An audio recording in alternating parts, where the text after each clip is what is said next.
Good afternoon. My name is Sophie Reynard-Leroy, and I am the director of the Institute for Globalization Studies at Stony Brook University. Welcome to our first event of the season. Globalization in the year 1000, with our distinguished guest, Valerie Hansen, coming to us from Yale University. The event starts our season's lecture series at the Institute, a series dedicated to globalization across time and place, which my colleague Rosabelle Ansari and I designed in concert. Dr. Ansari joined us after graduating with a PhD in Islamic Studies from Georgetown University, with a dissertation that won the Georgetown Global Medieval Studies Award.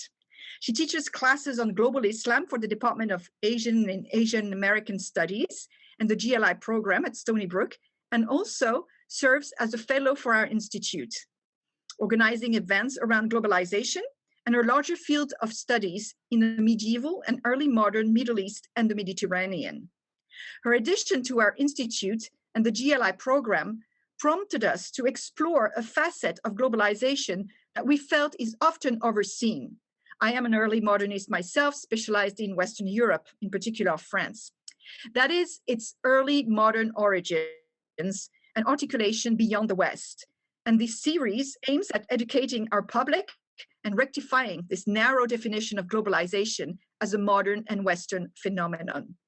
It is my pleasure to introduce you to Rosabelle Ansari, who will introduce our distinguished guest, Valerie Hansen. Rosabelle? Thank you, Sophie, for your introduction. So it brings me great pleasure to introduce Dr. Valerie Hansen, who is Stanley Woodward Professor of History at Yale University, where she has been for over 30 years since 1988. Professor Hansen is a world-leading expert on the pre-modern history of China and the Silk Road. She is the author of countless books and articles, including the much-acclaimed book, The Silk Road, A New History, that redefined our understanding of the world's most famous cultural superhighway. In her work, Hansen has continuously emphasized the circulation of goods, people, and ideas. Her most recent book, The Year 1000, When Explorers Connected the World and Globalization Began, published in 2020, follows in this vein and will be the subject of today's talk. After the talk, I will open the floor to Q&A, beginning first with our very own Dr. Sarah Lipton, who will serve as a discussant. Thank you, Valerie, for being with us today. I pass the floor to you. Thank you so much. It's such a pleasure to be here. And I mean, I am here. I'm in a room in Stony Brook on Zoom. It's a hybrid, a new kind of hybrid event. And it's a beautiful day, and it was a great pleasure. It's my first time on Stony Brook's campus. And so it was such a pleasure to come and have a chance to say hello to my colleagues who are actually not very far across the Long Island Sound. Let me start by screen sharing and saying that I've given a lot of talks this past year, but this is one of the few that's at a university to my colleagues. And so this is a hybrid talk in another sense, that the first set of slides is aimed at a historian and an audience of historians, and then the rest of the slides are what I've been using for more general talks. And I was very glad to learn about the Institute and its interest on broadening the definition of globalization. I learned all of this, but I promise you, I had done this slide before I knew anything about the Institute. That I think many people believe that full-blown globalization is something that started in the 1970s and 1980s. And I have a nice picture of IKEA here to remind you of the world we live in today, well, the pre-COVID world, that it's so easy to obtain objects from other places, to go to other places. Not everybody in the world has these abilities, but many people do.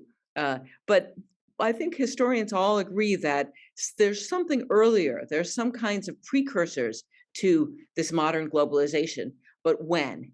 And one of the famous scholars who's worked on this question is named Christopher Bailey, and he proposed in 2002 that the first step towards globalization was called Archaic Globalization, and he defined it. He said that in 1500, you could see this progressive increase in the scale of social processes from a local or regional to a world level. And writing a couple of years later, a medievalist named David Northrop proposed that the world up till the year 1000 was on a path of divergence, and then after 1000, it was on a path of convergence. And I think David Northrop is one of the few people who's really looked at the year 1000, which is something that I've been thinking about for a while. Here I wanted to, you remember I have the picture of the IKEA furniture store. Here, I just wanted to start the talk with a contrast. This is a famous Chinese painting. It's called the Qingming Scroll, and people sometimes call it China's Mona Lisa because it's comparably famous. And the date is uncertain, certainly before 1186, but maybe around the year 1000. And it shows a city, a Chinese city, I think an anonymous Chinese city. And then one of the details is a furniture store. And this is what I want to talk about today, that this is the sign on this here, the sign on the shop tells us about what's for sale at the shop. And all of these goods that are for sale, aloes wood and sandalwood and frankincense, these are all imports from Southeast Asia into Sung Dynasty China. And so this is a direct parallel to the modern IKEA. It's not on the same scale as a modern IKEA, but it's the same phenomenon that people are buying furniture made out of made from materials from other countries. And we can see this very visibly in this Chinese city, this imaginary Chinese city around 1000. So a brief introduction to the world in the year 1000, just to orient those of you who may not think too much about the world. There are estimates, our best estimates are there are about 250 million people, and half of them are living in Asia, and 2/3 of that half are living in China. Then a fifth of the world is in Europe, another fifth is in Africa, and 10% or less is in the Americas. And then I've listed some of the bigger cities in the world and their sizes, just to give you a sense of the range at the time, but also that the large cities, to give you a sense of how large the big cities are. And this is my book in a nutshell, that the ways that the world in the year 1000 was globalized was that there was trade commodities were being sold not just in their home region, but in neighboring regions, and sometimes even beyond regions that were adjacent to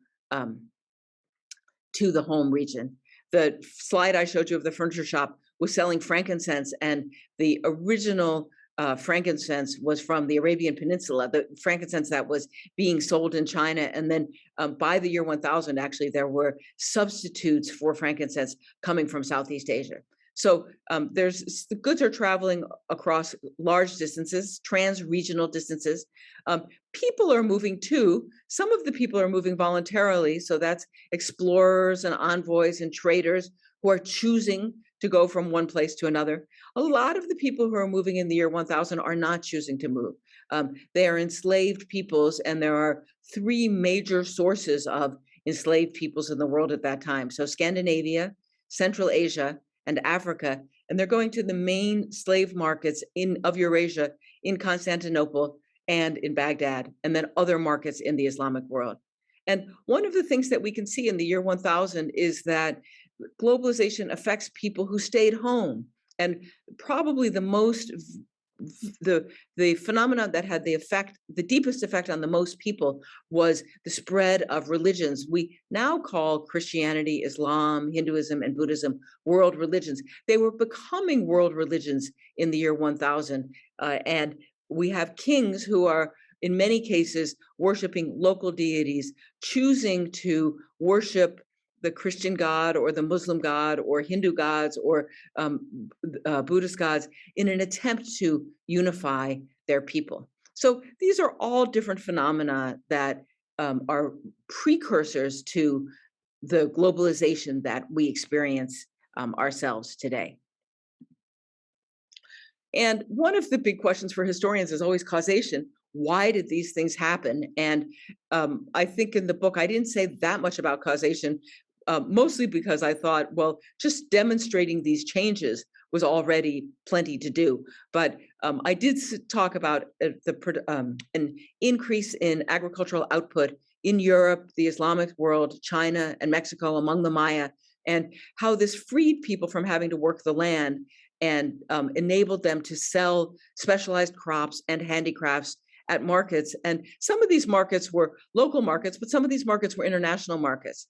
And I've recently begun to work with a climate historian named Alex Moore, and he's interested in new evidence from a newly discovered ice core that's on the border of Switzerland and Italy, and that allows us, by using laser ablation, to identify something like 500 events in a single year. So it becomes much easier to link things you can see in the ice with events that people have written about.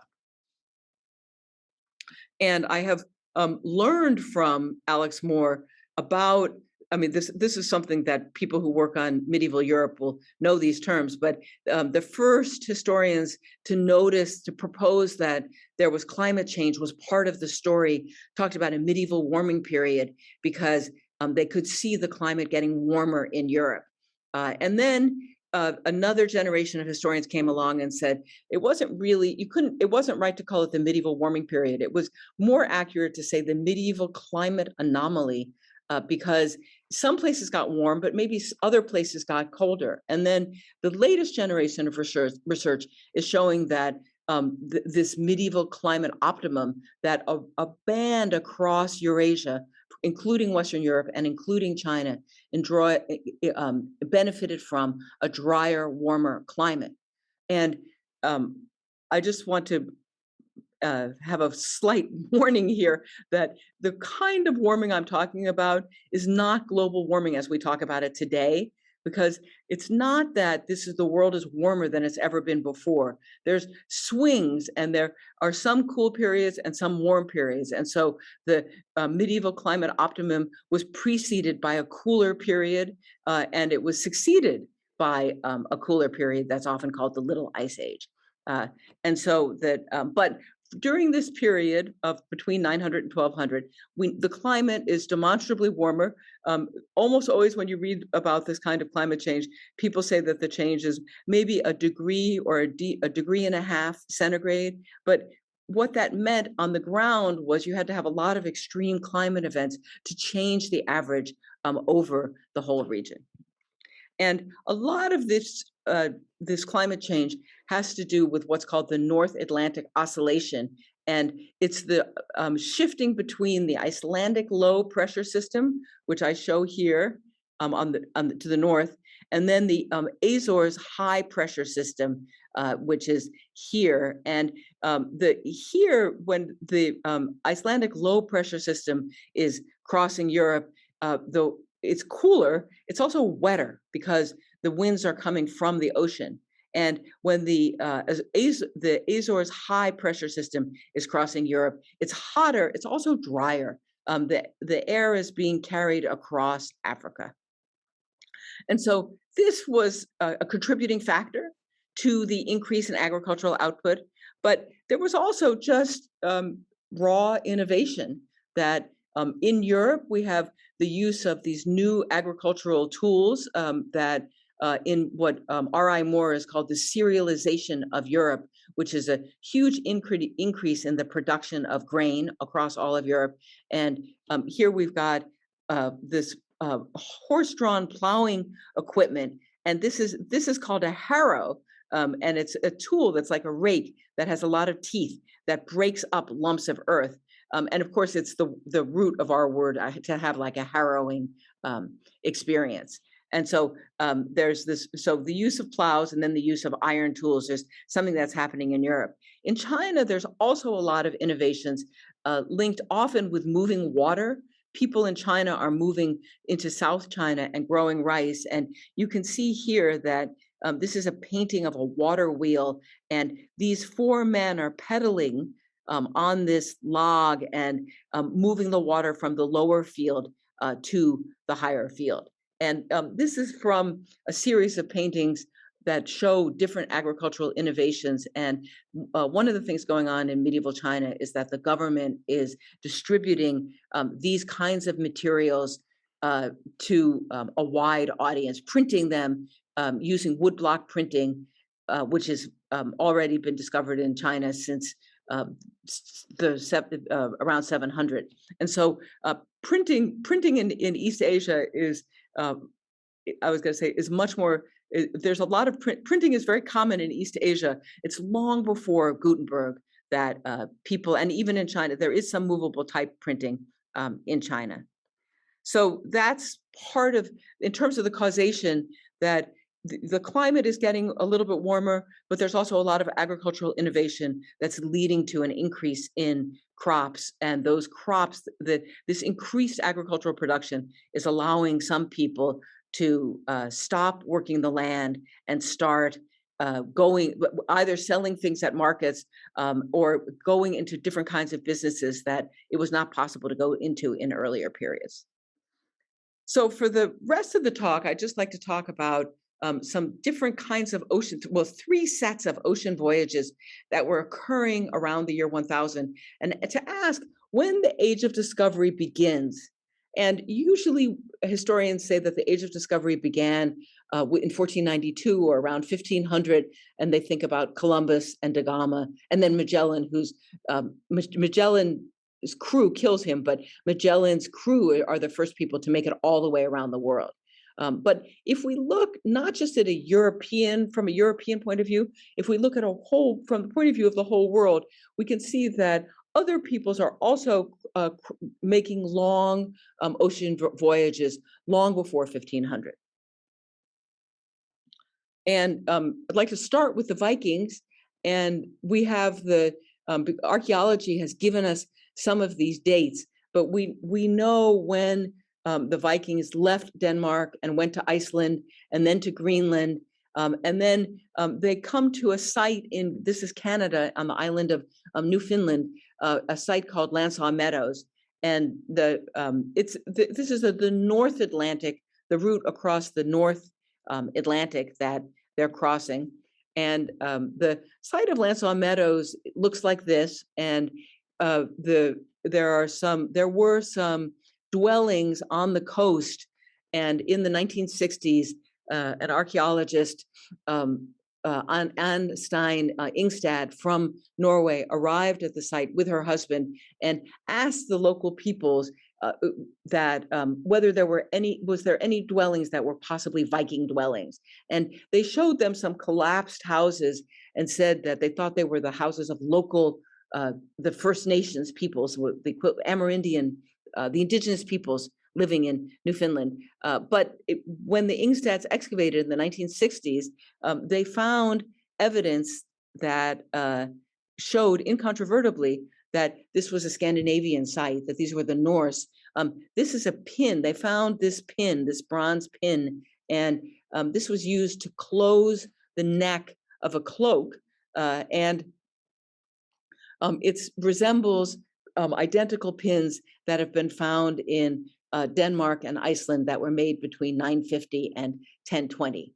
And we have some chronicles, some Icelandic chronicles that mention voyages to different places beyond Scandinavia. And one of the places they talk about is Vinland. And so the Ingstads were looking for Vinland, or the archaeological evidence of Vinland, when they did these excavations.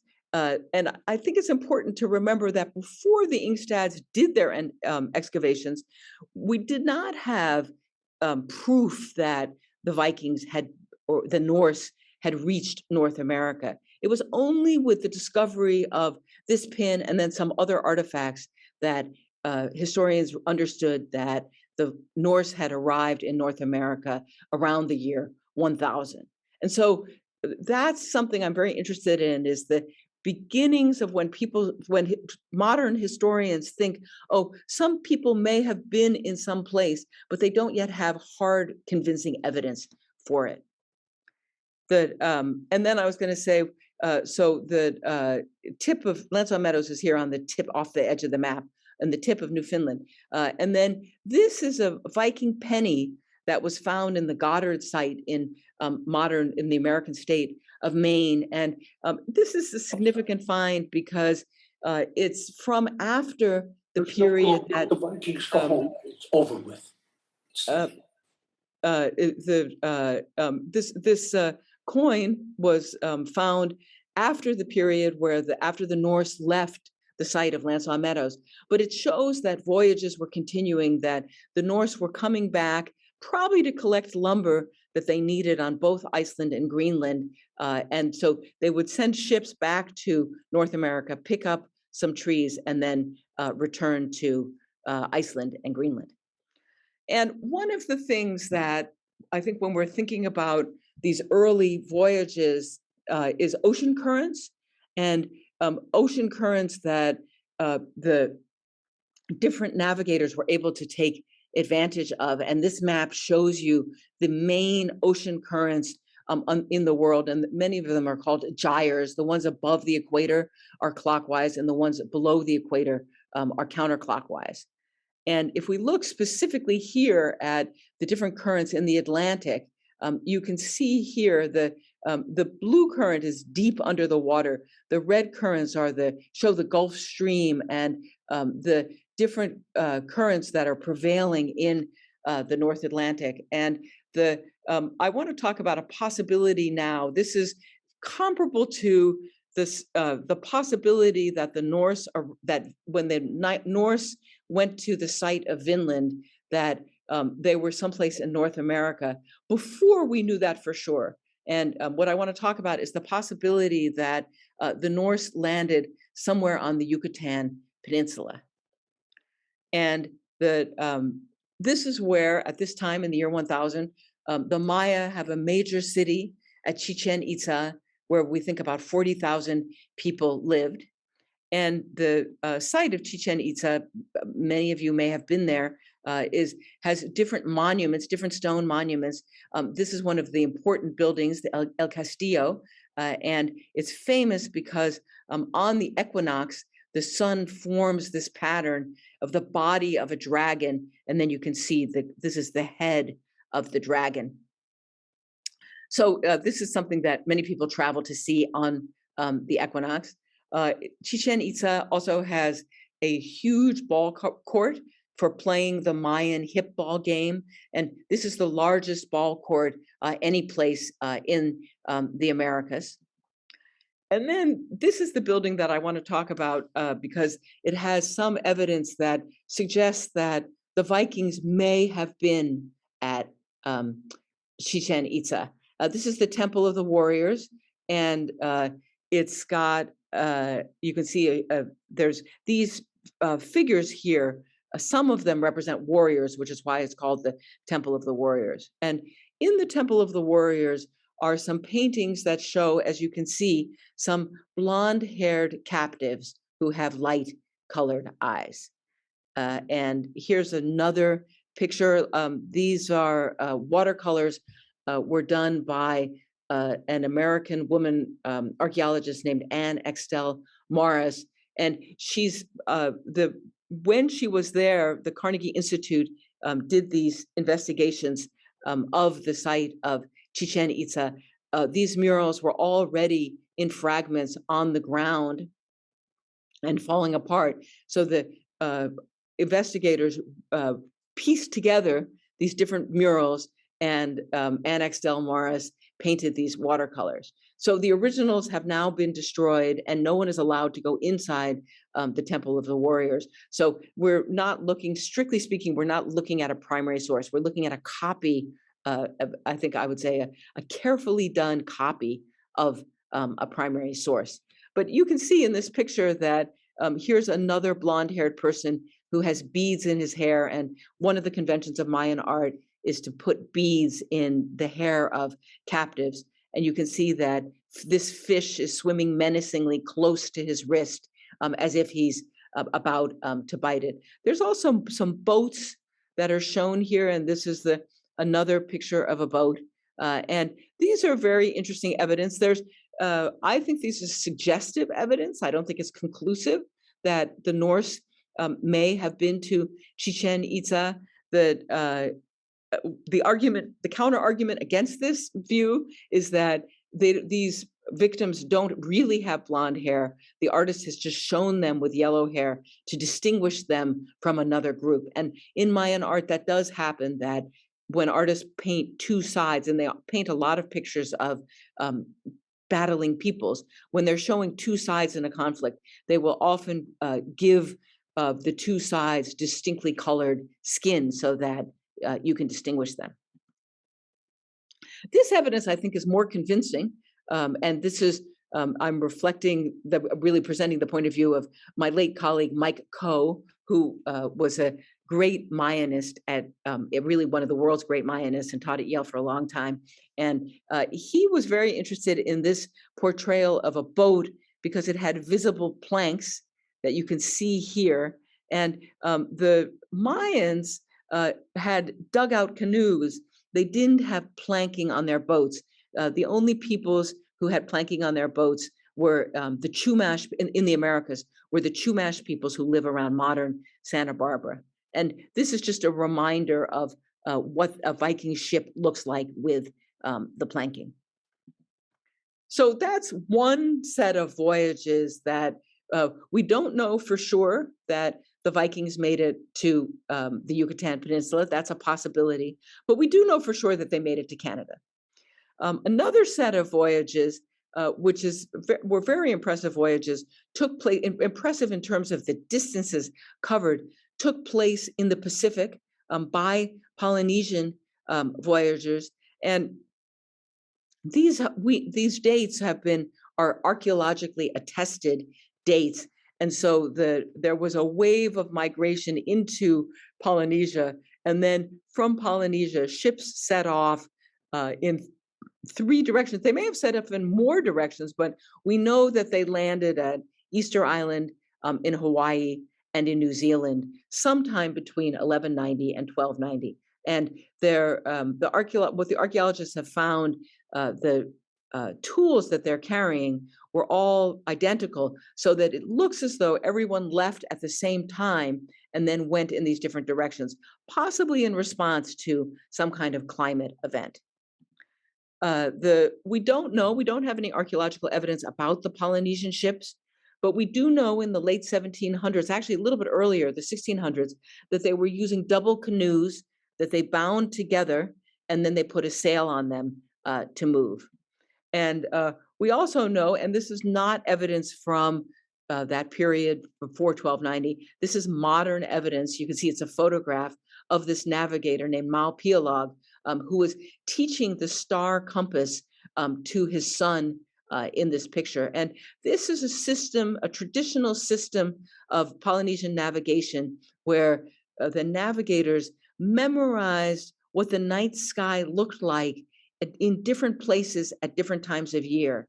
And so then when they looked at the stars, they could decide where they were and decide what course to take to continue on their journeys. And Malpialog was hired in 1976 to guide a ship. It was a reconstruction of a traditional Polynesian boat with, you can see the double canoe, and then this boat had 2 sails. But they hired Mao to sail all the way from Hawaii to Tahiti, which he did using this traditional form of navigation.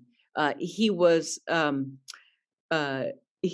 was going to say kind of a difficult person, and so he did this whole voyage. He had never done it before, so it really showed that the success of the power of this traditional Polynesian seafaring. I said that Malpialog was a slightly difficult person, because one of the journalists who was following the ship, put a radio transmitter on the boat. This was unbeknownst to Mao. And when Mao found out, he was so angry, he refused to sail back.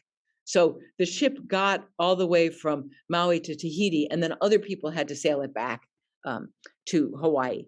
But so, we don't know that the Polynesians were using this same system of navigation in the 1100s and the 1200s. But we know that the Polynesian system of navigation worked well enough that Mao was able to use it to go from Hawaii to Tahiti. The Polynesians also voyaged. I mean, they crossed the whole Pacific, but they also voyaged from the Malay Peninsula to Madagascar. And people have known this for a long time, that there's strong connections between Madagascar and the Malay Peninsula. People in Madagascar eat rice and mung beans. These are food products from Southeast Asia. The language they speak, the Malagasy language, has a lot in common with Malay. And here's a map of that journey that the Polynesians were able to take. And these are even before the year 1000. The first evidence of presence on Madagascar is from around 600. And so these are very impressive voyages, also very long distance voyages. And then the final set of voyages that I'd like to talk about is the Chinese voyages. And this map shows the route that was in the route that was in regular use, actually earlier than 1000, probably starting around 800 and going up. 1433 is a very clear date, but that's because it's the end of the Zhenghe voyages that were sponsored by the Ming dynasty in China. And this route was the most heavily traveled route, ocean route, before 1500 in the entire world. And one of the engines of this trade was Chinese imports. You remember the first slide I showed you of the furniture store? Imports from Southeast Asia. And this diagram shows the different things that the Chinese were importing from Southeast Asia. So you can see that there's a lot of animal products like kingfisher feathers and elephant tusks, rhinoceros horns. There's also trees and woods. These are these fragrant woods that they used to make the furniture I showed you in that first slide. But there's also spices. And there's a kind of a term like cloves. This is a picture of cloves. That there's a term for all of these imports that the Chinese were bringing in from Southeast Asia and India and the Islamic world, and in some cases from East Africa. They're all called xiang, which means fragrance. And the Chinese are exporting different things at this time. There's ceramics, there's metal ingots, there's objects that are made out of metal, there's high quality fabrics, and we have different amounts of archaeological evidence about these from these different goods. The ceramics and the metal ingots are much more likely to be preserved than fabrics are. And we know from textual sources that the Chinese were using the compass around this time. We have an account, a description of basically life on the Chinese coast around the regions kind of around Shanghai. And our narrator, our author, reports that when mariners are going up and down the Chinese coast, that they know the basic outline. They can use the sun to navigate their direction. They also collect samples of mud from the ocean floor. That helps them know where they are. And they could use moonlight to navigate. And then if it was cloudy and they couldn't use all of these other techniques, they could use the south pointing needle. And so this is textual evidence from the very beginnings, the first use of the compass. And we've got archaeologically excavated Chinese ships. And you can see one of the characteristics of Chinese ships is that they have these separate wooden compartments that meant if a ship sprang a leak, the leak only affected that part of the ship and not the entire ship. And so here's the route from that, where there are a couple of different routes that the Chinese are using to travel to Southeast Asia, or in this case, if they don't go through the Straits of Malacca, if they don't go by modern Singapore, then there's an alternate route, but this is used much less often. And then they can take the shore, but we know that they often could just sail directly across the ocean and up to the Islamic world. And then they could continue all the way, I was going to say, on the East African coast to Sofala. And the reason that they stopped at Sofala was that that's as far as the monsoon winds went. Farther south of Sofala, they had to hug the coast, and often had to row along the East African coast. One of the things, sorry, let me just go back. One of the things that's, I think, surprising when we think about Chinese navigation is that the Chinese always went in this direction and they didn't cross the Pacific. The only place that they really go in the Pacific is to the Philippines. And it's possible that they didn't go farther because there was this belief that all of the waters in the ocean drained away and that it was a very dangerous place. And they called this place where the waters drained away the ultimate drain. And we have no way of knowing where the ultimate drain was because the ultimate drain didn't exist, right? It's a myth. But one possibility is that it was between Taiwan and the Philippines here where the Kuroshio current begins. And this is one of those gyres that I showed you before that moves clockwise around the Pacific. So whether it was because they were avoiding the ultimate drain or simply because they could make lots of money by trading goods that were produced in Southeast Asia and South Asia and the Islamic world. I'm not sure why, but we know for sure that the Chinese don't go past the Philippines. So the conclusion, I just wanted to talk first just about the distances that these different explorers went. The ones on the left-hand column we're talking about are around the year 1000. The ones on the right-hand column are from 1500. And you can see that the distances, Magellan's crew are the only ones, the ones who circumnavigate the world. They're the only ones who go demonstrably farther than any of they go demonstrably farther than the Chinese were going in this period. Distance isn't everything. The voyages of the 1500s had far-reaching effects. The mass deaths of the peoples living in the Americas, the indigenous peoples of the Americas, and it may have been 20 million, it may have been 10 million. Some people think it may even have been 100 million people who died when they were exposed to European germs, maybe from smallpox or the flu, but also just from the common cold. And once all of the indigenous, or so many of the indigenous peoples in the Americas died, then the Americas were repopulated by European settlers and African slaves. And there was the creation of a new and very profitable triangle trade. But the voyages of the year 1000 were also important. The Vikings didn't have much impact in North America, but they had a significant impact on modern day Russia and Ukraine. And that's where the first large empires are founded by the descendants of Vikings in those regions. The Polynesians settled the Pacific. Before the Polynesian voyages, there was no, these islands of the Pacific were completely uninhabited. And so the Polynesians are the first peoples to settle those islands. And the Chinese economy which hinged on these voyages, became deeply entwined with Southeast Asia.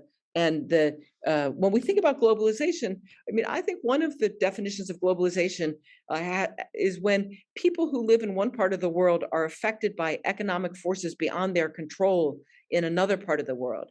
And that's something that happened to people living in Southeast Asia that who were producing so much for Chinese markets, producing so many fragrant woods for Chinese markets, that they were completely dependent on the Chinese market. And there was the Chinese are also trading with the Islamic world and East Africa. So there's a very broad and far-reaching trading system in this region of the Indian Ocean, broadly construed. And I think one of the things when we think about the age of discovery, which people usually start around 1500 and maybe conclude at 1700 or 1800, that it's easy to forget that when Da Gama is traveling traveling south along the west coast of Africa, and he rounds the Cape of Good Hope, this is all new exploring that he's done. The Portuguese have been working their way down the west coast of Africa.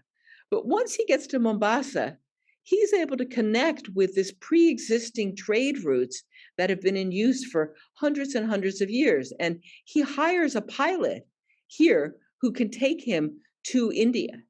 And so when we think about the age of discovery, there's a lot of the voyages that are taking place in around 1500 are sewing together routes that predated 1500. And I just remind you here that, so here's Da Gama's route. As soon as he gets here, he can connect with all of the navigators and the ships that are traveling on this route. And I wanted to end, this is my last slide. It's a funny way to end a talk with a quotation from somebody else's book, but I was so impressed with this idea that I wanted to talk about it. So Anne Gerritsen is Dutch, so she says Anna Gerritsen. She teaches at the University of Warwick, and she's written, you can see a new book called The City of Blue and White. And she makes, I think, a very interesting proposal that the early modern period, and so this is something when historians talk about the early modern period, they're talking about the age of discovery. They're also thinking about globalization. You remember Chris Bailey, I began the talk by telling you about his idea of archaic globalization, which he said began in 1500. And many European historians talk about the early modern period and see this transition from the medieval to the modern world. And lays out what some of the accepted changes are in this period. But she makes, I think, a very original suggestion that I've been thinking about, I'd love to talk about in the Q&A if you can give me any help with this, of starting this early modern period in the year 1000, because so many of the things that we think were happening in Europe after 1500 are already happening in 1000, the period 1000 and after, in China. And one of the things that the claims I make in the book is that in the year 1000, China is the most globalized place in the world because it's the place where the impact of trade, where more people are producing goods for export and more people are buying imported goods than any place else in the world. Okay, thank you very much. That's what I wanted to say. Let me stop my screen sharing.